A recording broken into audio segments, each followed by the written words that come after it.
Hello and welcome to the PMQ live update for today, 4/20. We are on April 20th. I hope everybody's out there having a good time, relaxing a little bit, but also working and working hard because that's absolutely what we want to be doing right now. I'm joined today by Michael J. Nelson of Little Pop's Pizzeria in Naperville, Illinois. So Mike, why don't you go ahead and say hello to everybody? Hey everybody, how's everybody doing today? We 62 degrees here in Illinois. Finally got some sun. It's beautiful. 2 days ago or whatever, we had like 4 or 5 inches of snow. It just never stops. But today the sun is out, and I hope the sun is out where you are as well. Well, yeah, it definitely seems to be that back and forth, even down here in Mississippi too, which is why we're getting so many crazy storms. But it's nice to see that up there in the Midwest, you're getting a little bit of sunshine and a little respite from the current situation. So I definitely wanted to talk with Mike. He's got a lot of good things going on up there in Naperville, Illinois. I know he's been helping out the U.S. Pizza team members. I know Lenny Rago mentioned him personally the other day as somebody he's been reaching out to for advice and help. But Mike, why don't you give us the briefest of rundown of your history, and then we'll talk about, what the first adjustment that you made and where you're at. So you got 3 or 4 minutes. And I do want to let people know, go ahead and ask questions here in the comments, Facebook comments, and we will get these up there, and Mike will be able to answer them in real time. So Mike, take it away. All right. Well, thank you, Brian. We opened up just approximately 6 years ago, June in 2014, just a takeout and delivery. A year later, we opened up a 60-seat dining room. Takeout and delivery was always the largest part of our business, 50% takeout, 15% delivery, 35% on the dine-in side.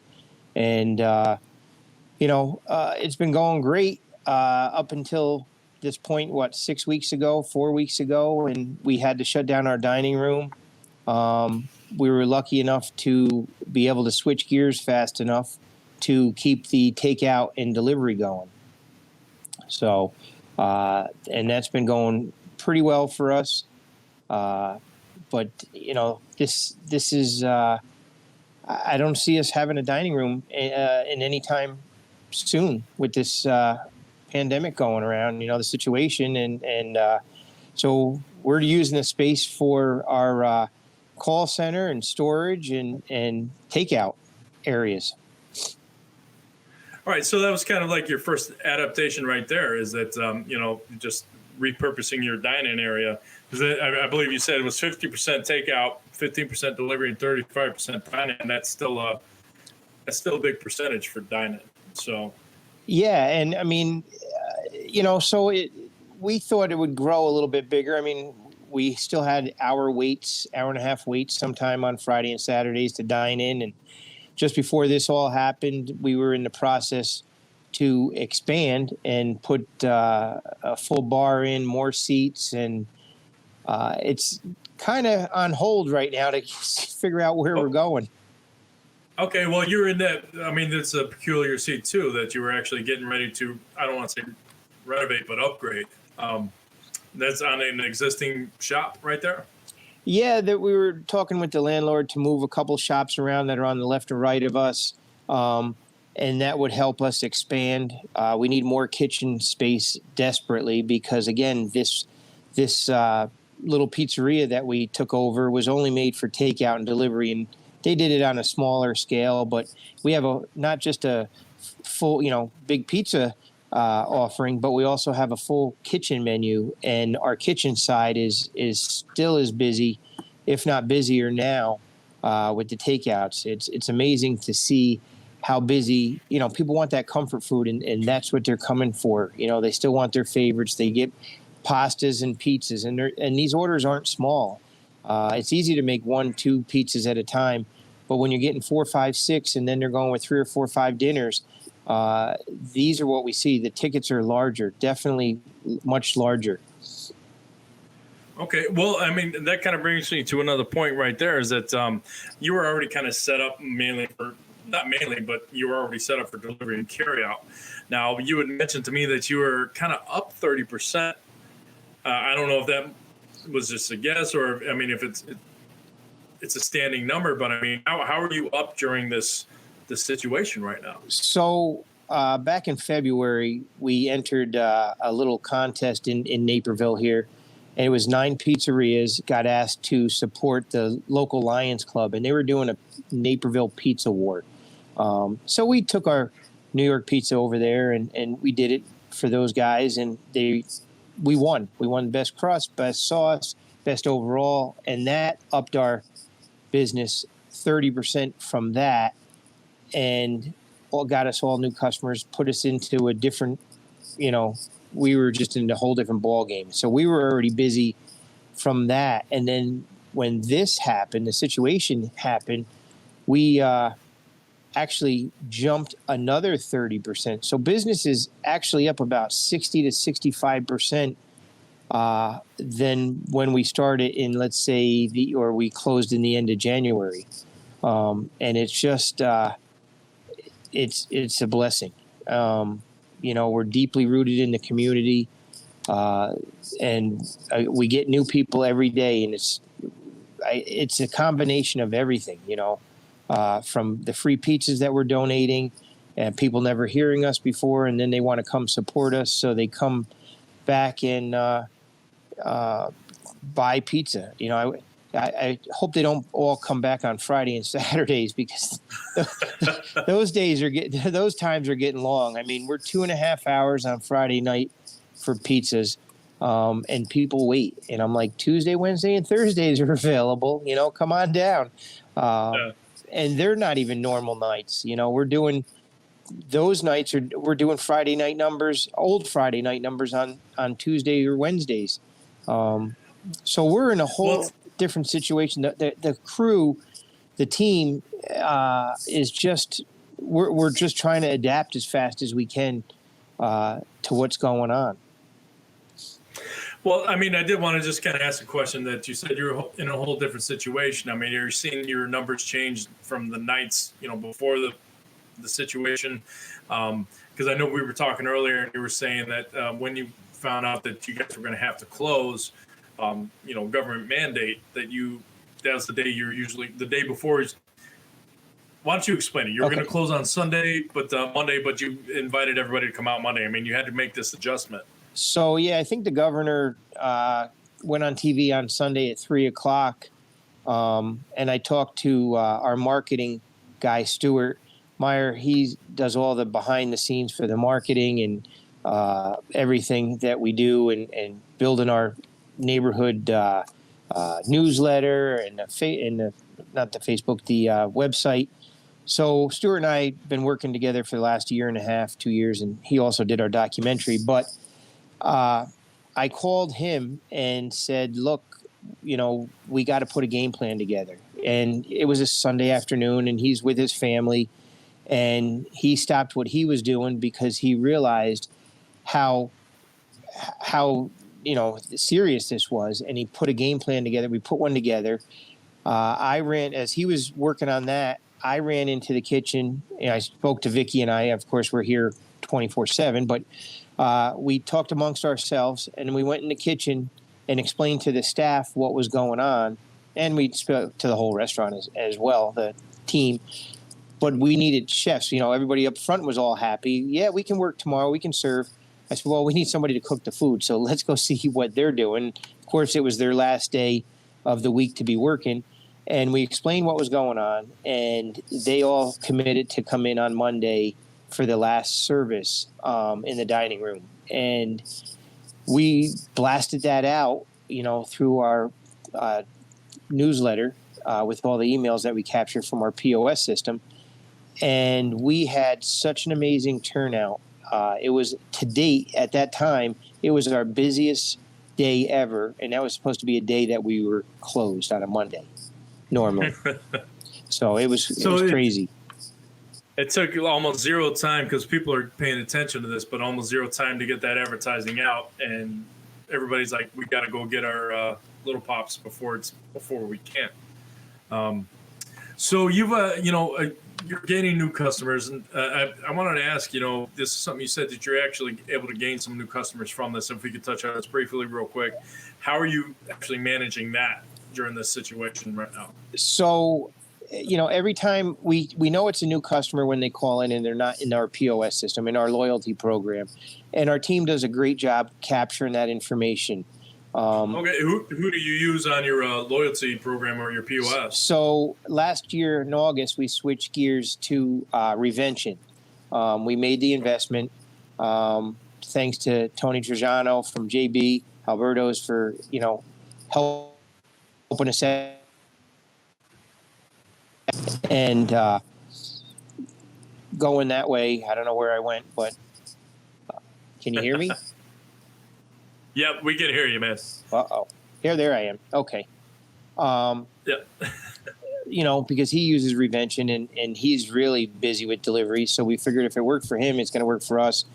And we did our due diligence. But anyway, Revention is the company we chose, and their loyalty program is amazing. And we just capture almost every person wants to join, and we explain. We give them a free medium pizza when they get 150 points, and they join our neighborhood club. So yeah, it's been fantastic, and we've captured I think over 5,800 emails right now, and that's a lot since for August. So the team is definitely getting the customers involved. Well, no, and that's great. I mean, and you think this is just because certain people, they can't go out Hold to their on, I can't favorite hear you sit-down for some restaurants. reason. You hear me Somebody now? try to call me. Hold on, audio. That's the worst part when you're doing it from your phone. So I'm going to sit here and do a little dance. I'm going to tell the best joke I know. Please stop me when I get to the punchline. Ryan, 1 second. So, when did it came across the road? Still can't hear you. One, You know what? two. Can you? We can hear you.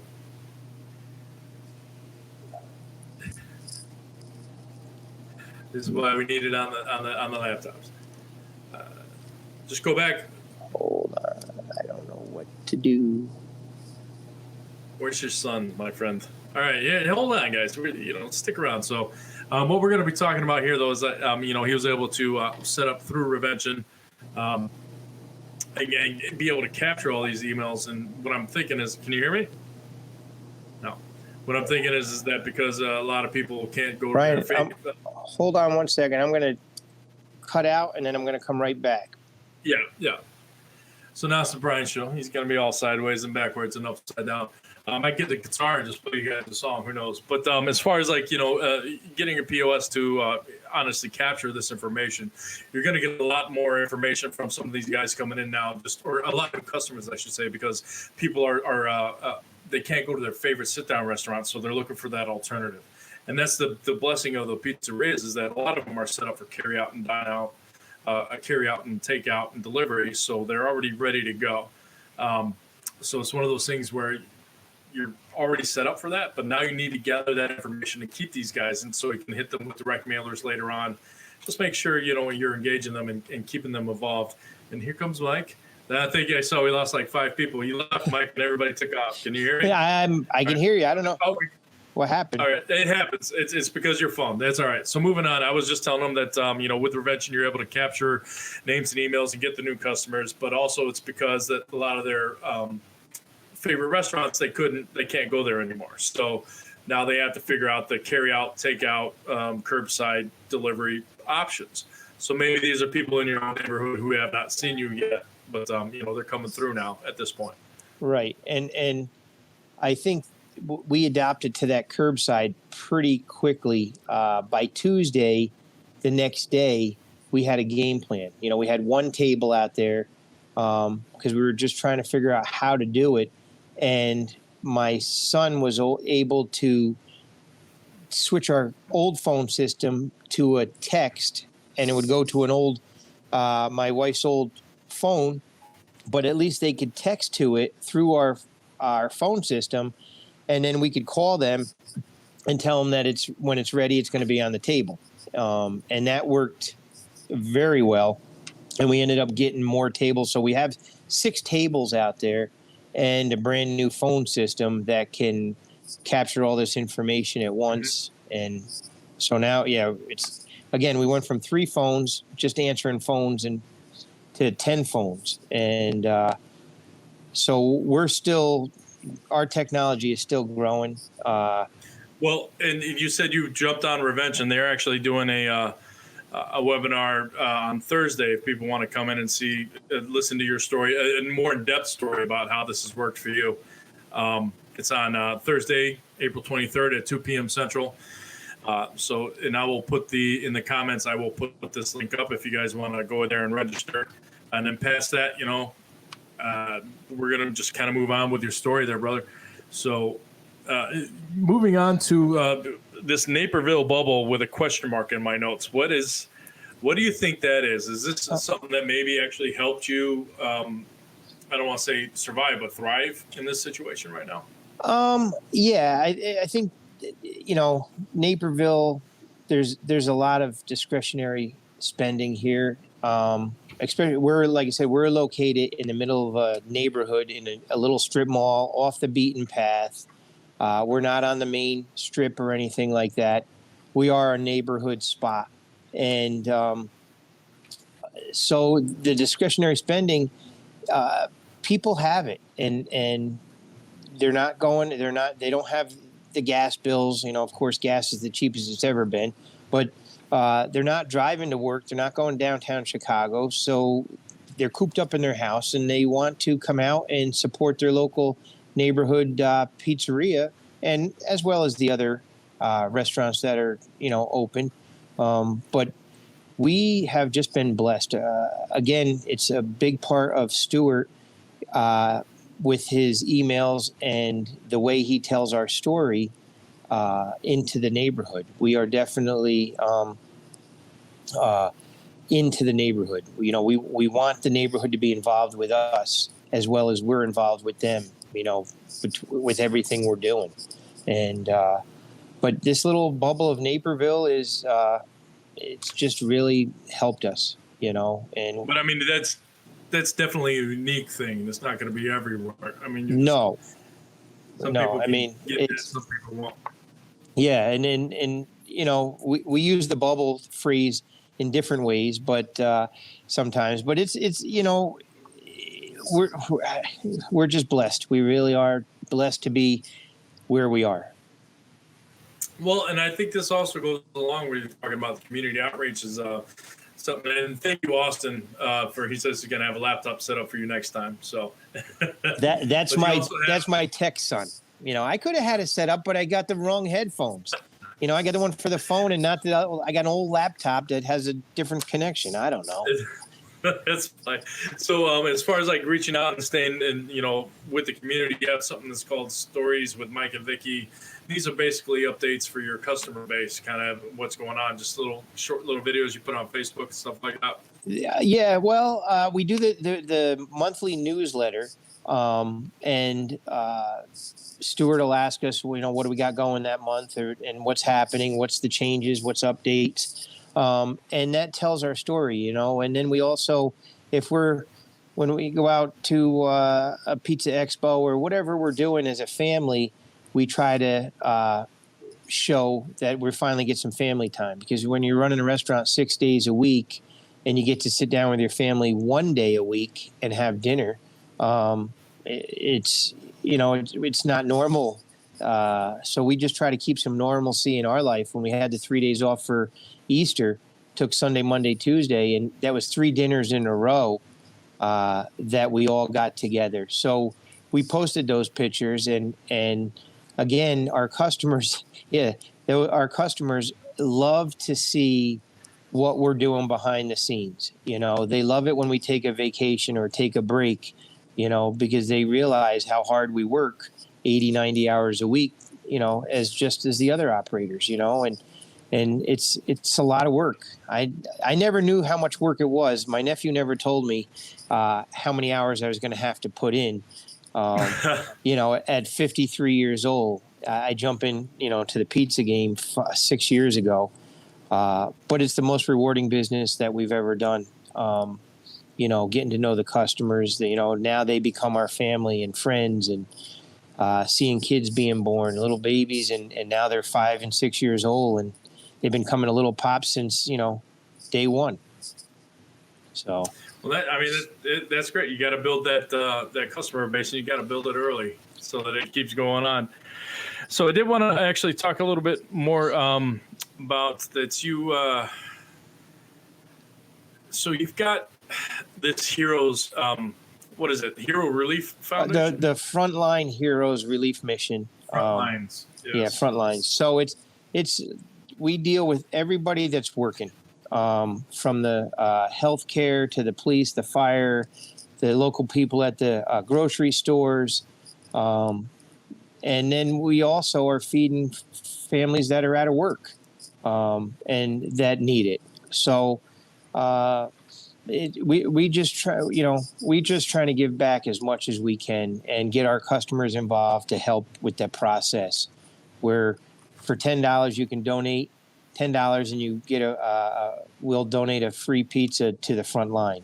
And it's not just a cheese pizza. We send out variety of all our specialty pizzas. And so, yeah, $10 gets that out there for them. And we have over, I think, close to 900 pizzas in the queue or have been sold to this date. And we're going for 10,000, maybe 15,000 slices. We're pretty excited how this is working. Well, that's good. I mean, so you were looking at, I think you said your initial push was supposed to be, well, I mean, you had a goal. So you have a goal of 10,000, you said, right? We did. But I mean, currently you have, there was up to 15 to 2,000 free slices so far. Yeah, we probably reached about 2,400 slices by Sunday night. And then, again, with probably another 750, 800 in the queue ready to go. So that's a lot of, 8 slices of pie. That's another 6,000 slices that have been sold already. So I think we're going to pass the 10,000 pretty quickly, and we don't see this stopping anytime soon. So we're just going to keep pushing this, maybe we'll go 20,000 slices, So again, we're just trying to put a goal out there to, and the customer's been fantastic. They love being involved. Like I said, we get one family calls and gives us $500 to buy pizzas. And she said, when that runs out and you need more, call back. Another guy. Well, and you told me one customer called with $1,000 donation to, pizza pasta. So that was $1,000 last Thursday and Friday. Thursday we supplied 40, 50 pizzas, salads, drinks to the Naperville Police Department, and then Friday we went back with pastas and salads and drinks, and for the police department. So yeah, it was pretty amazing, and how this community, like I said, this community is really special. They're very giving. When we set out in the beginning to offer $125 gift cards for $100, and right now I think we've sold over $22,000 in gift cards. And most of these people are not using their cards until this is all over, And again, they're just amazing customers, amazing area to be in, to live in. We're very humbled. We are really humbled for all the love that's outpouring in the community. Well, and that's what you're saying too, is a lot of the donations and stuff that you guys are getting, you're using that to actually pay it forward. I think that's the main thing I get from you talking with you the last couple of days, just about what you're doing, is the pay it forward attitude. Absolutely. Regardless of what you get, others are hurting a little more than you, so you're putting it out there. Honestly, which brings me to the next point, is that it's not even local communities. At first, you had said that you were getting, gift cards from people maybe outside your business area, but you're also getting gift cards from local people in your area. But also now you're talking about sending some money to San Francisco. Why don't you expand on that just a little bit if you can, what you guys are doing with that? So again, as we are so blessed to be thriving in this, time of this situation, we're expanding our reach area to other pizzerias and other operators. We've bought food, X amount of dollars worth of food from different restaurants in the city to let them send out to the healthcare workers and help with their frontline heroes. And then I decided last week to possibly, I reach out to San Francisco, to Tony out there, and see if we can help reach out to his frontline hero campaign. And we'll be setting that up and doing different pizzerias around the country, whoever's doing this, to help them out, because it all helps. We all got to help one another, because this is an amazing business, and a lot of friendship and camaraderie, especially me being a young operator, young in the business, not young as age-wise, but for all the help that I've been given and all the grace that's been upon us, and it's just amazing how they took Vicky and I in and loved on us and teach us. I mean, and learning new stuff. So little secrets, whether it's from Lenny or from Tony or from Tony Trajano or John Arena. I mean, John's a really special guy in this business that sat with Vicky and I twice for 4 hours, just talking about 50 years of pizza, and those are the things we want to continue to help others, and if it's just a little bit, every little crumb adds up to the cookie. So if we can all help out and help our fellow pizzerias and pizziolas, that's what we're here for. Well, and I'm glad you mentioned John Arena, because I was just talking with him actually before this. He set up we're going to talk with him tomorrow. I haven't made the event yet, but he's going to be talking about, we do have a lot of overlap on stuff that we speak about. But I mean, again, John Arena he's one of the big names, and he's helped most of us. He's helped me in ways I can't count. As he has most of us. He's the most giving and caring guy in the industry. And that's also, again, the industry itself. Restaurant industry is very cutthroat, but the pizza segment is very uplifting and cooperative, which is an anomaly. So I agree. If only the big restaurants could have what we have, they would be, I don't want to say they'd be doing better, but I mean, this is something very nice that we have together. So I did want to say, thank you for Stuart Meyer. He's talking more about the Heroes Relief Fund. I did have that graphic made up, but I figured I'd just put it up there. And then I really like that you guys put the donor's name on the pizza box, which is awesome. A little, recognition for the donors, but lets people know that there are real people thinking about them. Exactly. I did want to say that if you have any more questions or anything about what Mike's doing out there in Naperville with his business, ask those questions there in the Facebook comments. We'll get them up. We'll get them answered. But I did have just kind of one last topic to go on, and I'm sure there'll be more questions. But, I mean, there's something about your employees kind of taking the lead as far as technology. Now, we've been fighting with technology all day, you and I, honestly. But you have let your employees kind of take the front on new technology and how to adapt it for your current situation. Why don't you expand on that? I mean, it was a great story. I loved it. Yeah, thank God I have three children that kind of know what they're doing with technology. The two boys that one can program and the other one can build computers and whatever else, servers up on the wall, phone systems, and so Austin, my oldest, took that by the bull by the horns there and saw what we needed.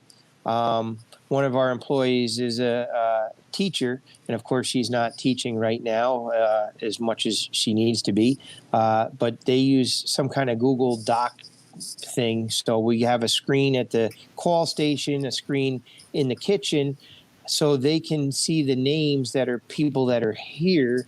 And then I had my middle son, Preston, work on it and program it so it turns colors if they're waiting too long. So we can just try to keep up with it because it just gets so hectic. We need everything we can do to make this faster.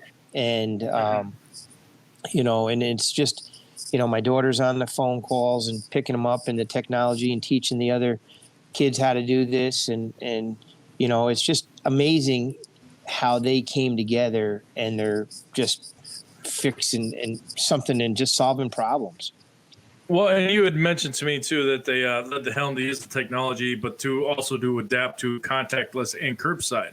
So contactless transactions. I mean, your employees. I mean, it's a good lesson. If you're not tech savvy, listen to your employees. At this point, this might be their time to shine, being the younger generation. And you're right, 100% there.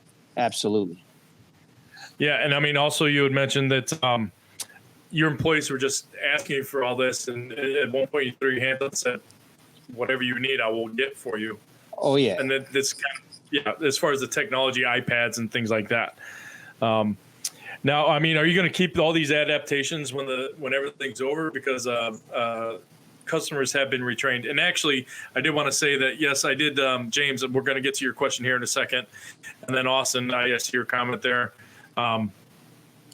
He's actually answering James's question, but I'll put it up on air so everybody can see it. But, I mean, are you going to keep using all these new technological adaptations? I mean, the customers have been retrained. And when we go back to normal, it's not going to be the old normal. It's going to be a new thing. So we all have to adapt. I mean, are you going to keep all this, everything that you've had to adjust, or try to lift back to normal, the old normal?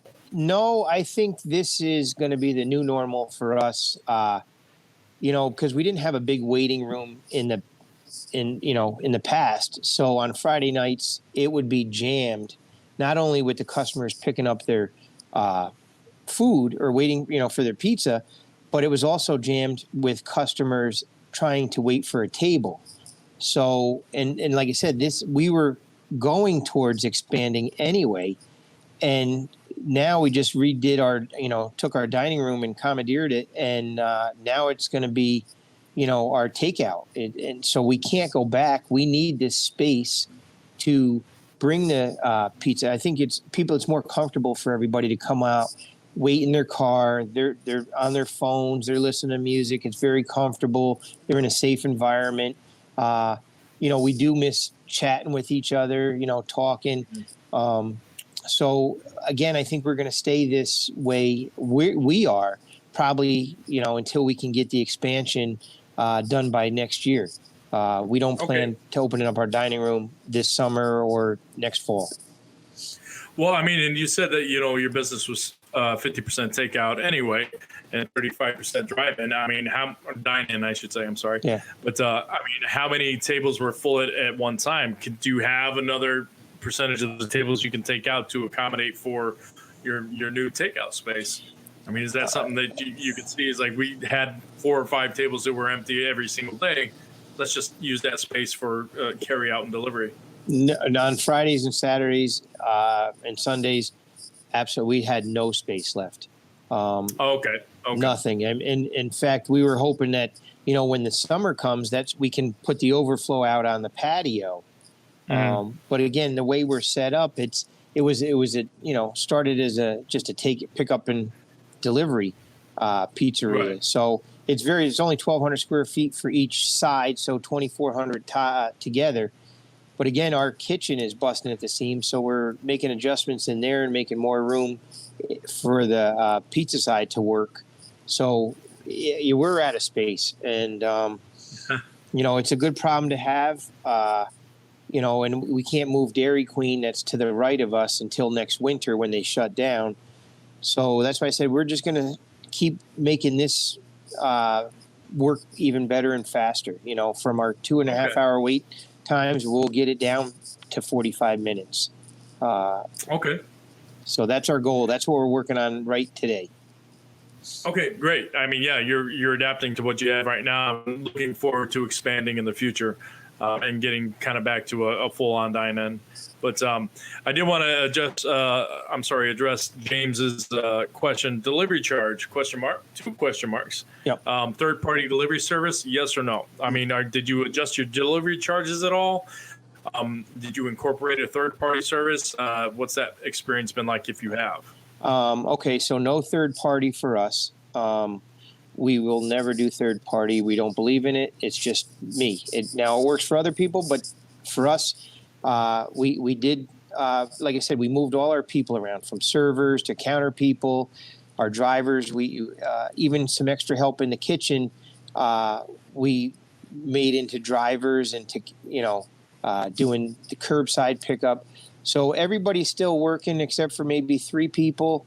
Well, now it's a couple more by choice, and that's okay. But no, the same delivery charge is $350. We keep that on there. The drivers get the $350 plus whatever tips, and the tips have been very generous to the whole staff.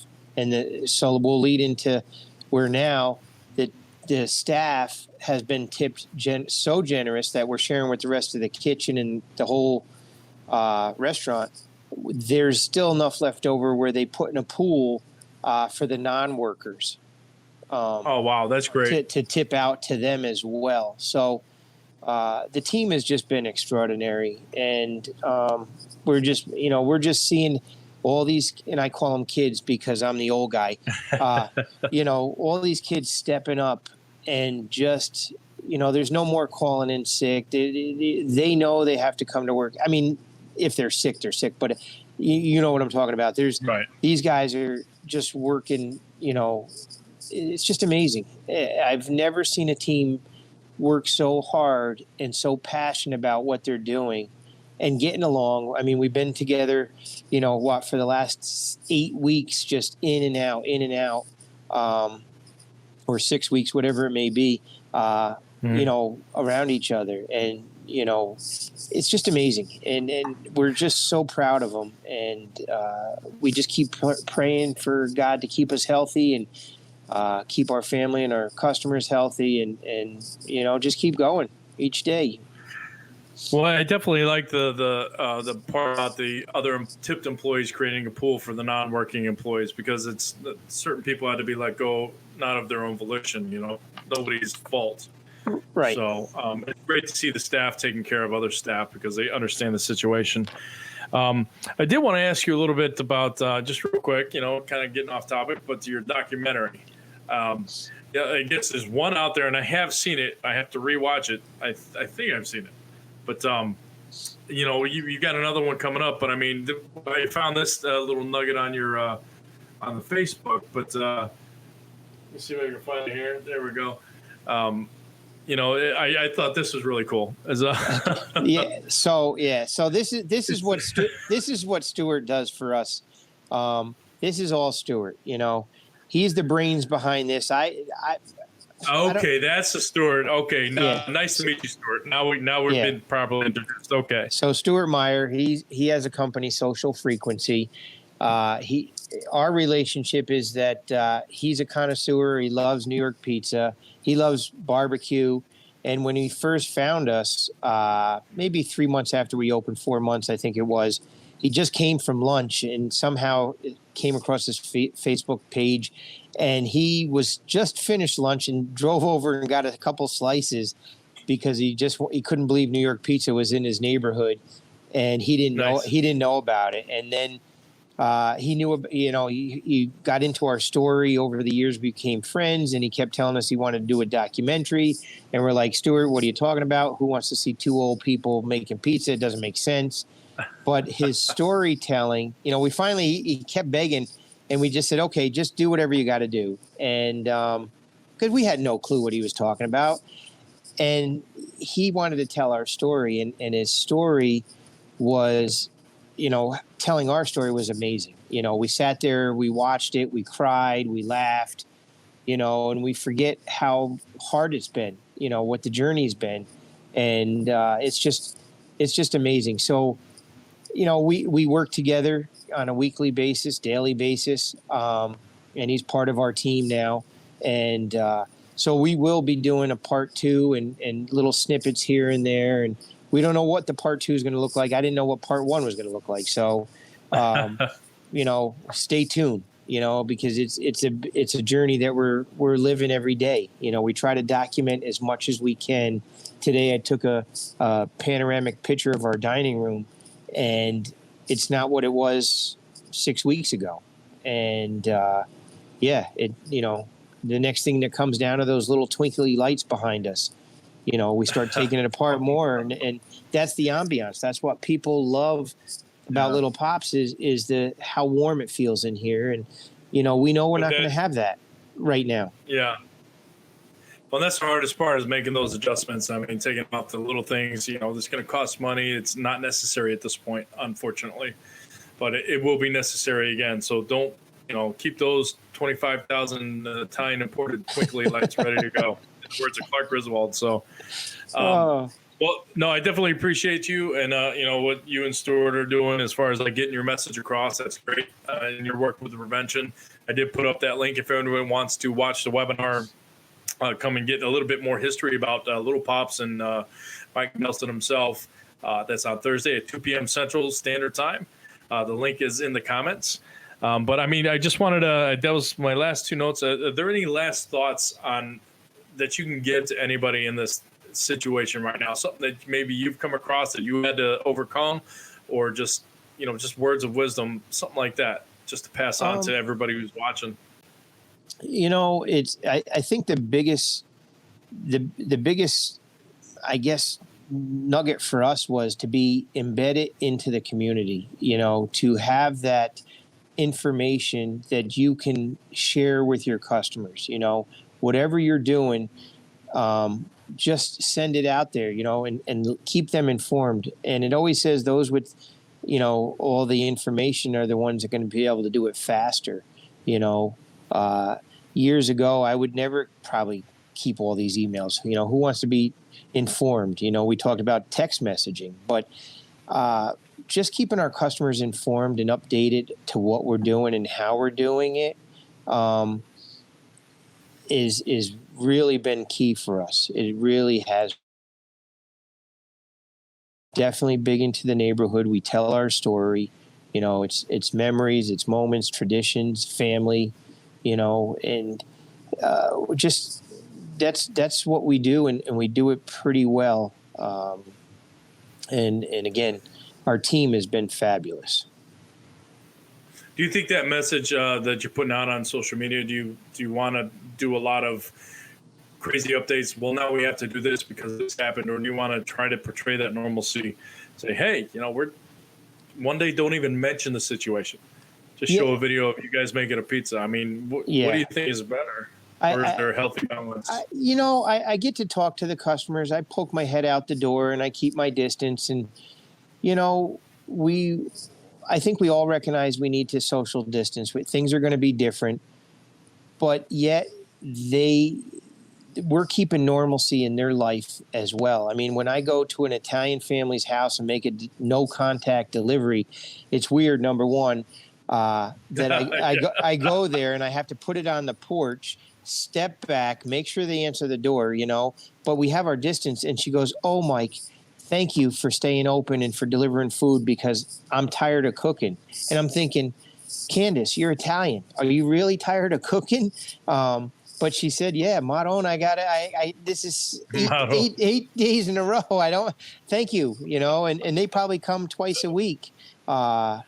And it's those relationships you talk to, and, you're just keeping that normalcy. And Dairy Queen is next door, and we see the customers going there. They're getting that ice cream and still keeping a little bit normal. And then they walk back home or ride their bike back home, and so we want to try to keep normal if we can, whatever that word is. I mean, it's, keep giving a piece of comfort. That's, food is definitely comfort. And we've seen that with the trays of food going out, people buying baked ziti and lasagnas and, stuffed shells and stuff that is really that they can feel comfort at home and keep it in the freezer or take it out and cook it when they need it. We've seen a lot of that happen.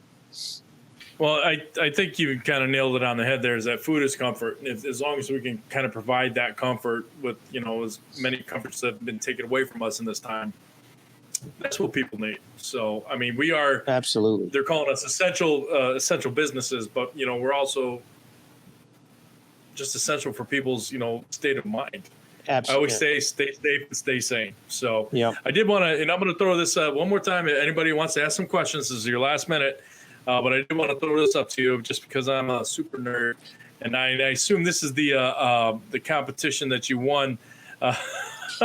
So the Pizza Awards in Naperville. I mean, all the Star Wars font, and I love the little faces that you put in the this is all Stuart.